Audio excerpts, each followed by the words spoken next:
Are we supposed to call it mouses, mices, mice? I have no idea.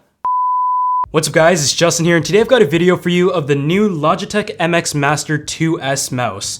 So if you guys might have seen from my previous desk setup tours, I've been using the MX Master ever since it came out, and before that, I was using the MX Performance. So this is a third generation, and I was super stoked to check it out as soon as it came out. So we've got it here in front of us today, and I'm going to be comparing it with the MX Master and telling you guys whether or not the new features are worth it and if it's an improvement from the previous generations. We're also going to be giving a quick look to its little brother, the MX Anywhere 2S mouse, which has the same specs but comes in at a more portable and compact form factor. I know a lot of you guys love these mouses, so I'm going to be giving away one of them that has been featured in this video. So all you have to do is make sure you're subscribed to the channel, comment down below, and also leave a like on this video. And when we hit 1500, I'll be announcing a winner down in the comment section. So to begin, the MX Master mouse was probably one of the most popular in the tech community in terms of an editing or everyday mouse, but it wasn't without its problems. For example, it had issues connecting with my MacBook Pro with Touch Bar. The MX Master 2S though aims to fix those problems while also introducing some new features, and it comes in a total of 3 different beautiful colors, including graphite, which I have here, a light gray or almost white, and also a midnight teal, which is what I really want to get my hands on, but it seems to be quite rare.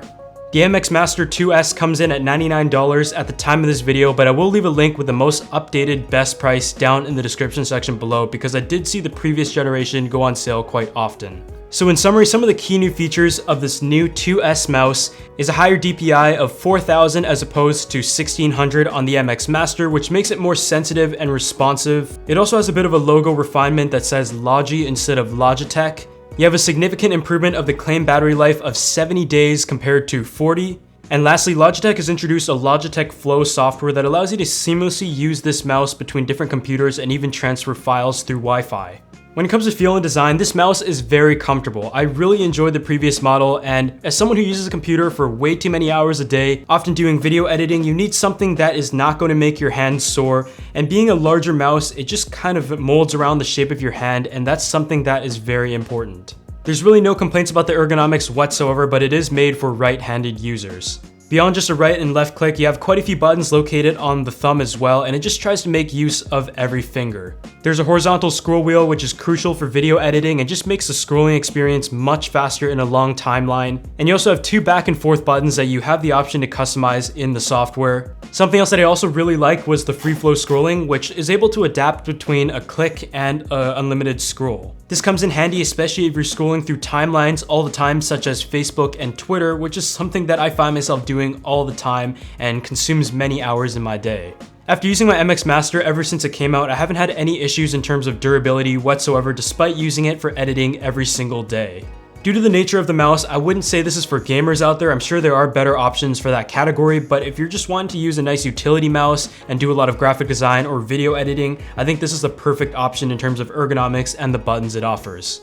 The sensor built in works with many different surfaces, whether it's with or without a mouse pad, including just plain wood, glass, smooth, cloth, and plastic surfaces, for example. And with the improved DPI of 4000 compared to 1600, I noticed it definitely had a higher sensitivity and was more accurate in certain situations, which comes in handy when you're once again in a video editing timeline.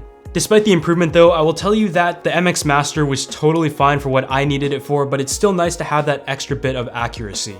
The connectivity is the same for the most part, with the option to connect it to 3 different computers at the same time, and with the easy switch button, you're able to switch between each one within seconds. It also still includes a USB unifying receiver though, which is what I personally like to use because of the reliability factor, but I did find the MX Master 2S mouse had slightly better connectivity and consistency to my Mac computers, which I did have a bit of problems before, even with the MX Master.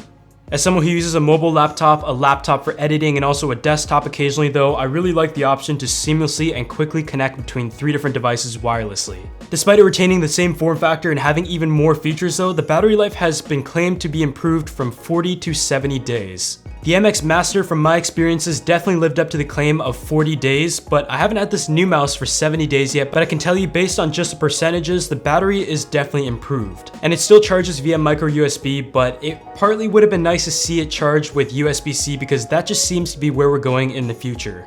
But now let's take some time to talk about the software because that's where one of the key features of the MX Master 2S mouse is going to be found. You still have Logitech Options, which is used to control the mouse in terms of its customizability because you're able to control every aspect of this mouse. Whether it's every key, the sensitivity of the scrolling, the speed of the tracking, and also connect the USB dongle or Bluetooth 3 management. Logitech Flow though is probably one of the most prominent features of this mouse if it's going to be useful for you. It gives you the option to flow between 3 different computers as if it was a triple monitor setup. It allows me to drag my mouse cursor from my iMac over to my MacBook screen as if they were both the same computer. But what you can't do is drag windows and files over directly from an app. This is one of those things that is a great idea and definitely worked from my experiences, but it really depends on your Wi-Fi setup and the situation in which it will become useful. I don't think it's something that I would personally use very much because I'm pretty simplified and old-fashioned and using Dropbox and stuff like that, and I don't often have 2 computers directly next to each other, but it's a great feature nonetheless, and I think a lot of users out there are going to find that quite handy, especially when it comes to the file transfer option. With all this being said and done though, the MX Anywhere 2S mouse is pretty much the same as its larger brother, the Master, with the same 4000 DPI and 70-day battery life, but comes in at a significantly smaller size, which may not be as comfortable to use, but when you're on the go, you don't want to carry a large mouse like the MX Master. The Anywhere, in my opinion, is a perfect solution and still has the option to connect to 3 different devices, but also use the USB connection. And the only thing you're really missing is the horizontal scroll, but other than that, you still have your buttons, the great scrolling, and the great sensitivity.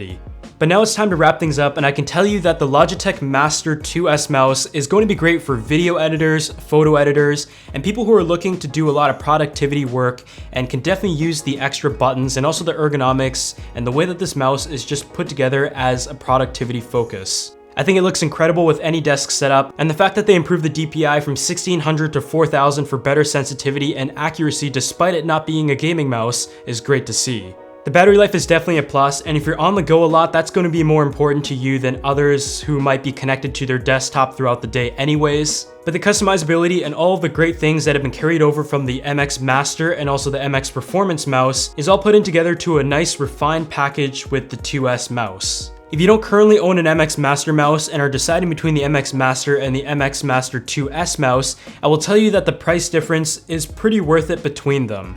On the other hand, if you have the MX Master mouse right now and are happy with it, then I think it's going to be a bit hard to justify purchasing a brand new mouse, the MX Master 2S, because it is $100 and the S iteration kind of explains the changes that were made to it, which in the grand scheme of things are pretty minor.